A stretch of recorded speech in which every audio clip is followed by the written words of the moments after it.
بسم اللہ الرحمن الرحیم۔ اعتکاف کا بیان۔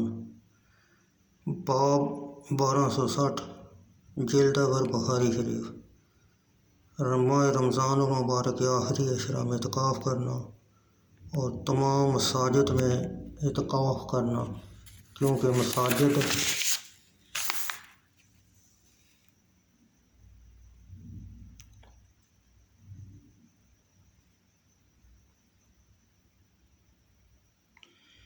مساجد کے علاوہ اعتکاف صحیح نہیں، اور کلے سے ہر مسجد میں اعتکاف کرنے کی طرف اشارہ ہے۔ وجہ اللہ تعالیٰ کے فرمان کے، اور عورتوں کو ہاتھ نہ لگاؤ جب کہ تم مسجدوں میں اعتکاف سے ہو، یہ اللہ کے عہدے ہیں، ان کے پاس نہ جاؤ۔ اللہ یوں ہی بیان کرتا ہے لوگوں سے اپنی آیتیں، تاکہ کہیں انہیں پرہیزگاری ملے۔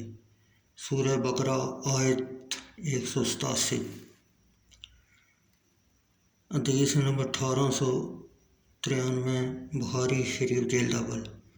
حضرت عبداللہ بن عمر رضی اللہ تعالیٰ عنہ سے روایت ہے، انہوں نے کہا رسول اللہ صلی اللہ علیہ وسلم ماہ رمضان کے آخری عشرہ میں اعتکاف کیا کرتے تھے۔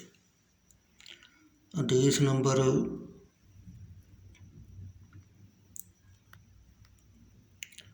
1894 بخاری شریف جلد اول۔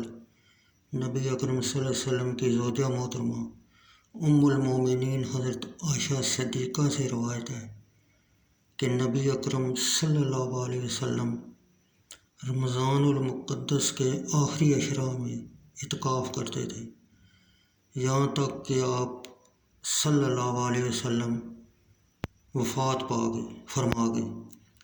پھر ان کے بعد ان کی ازواج مطہرات نے اعتکاف کیا۔ حدیث نمبر 1895 بخاری شریف جلد اول۔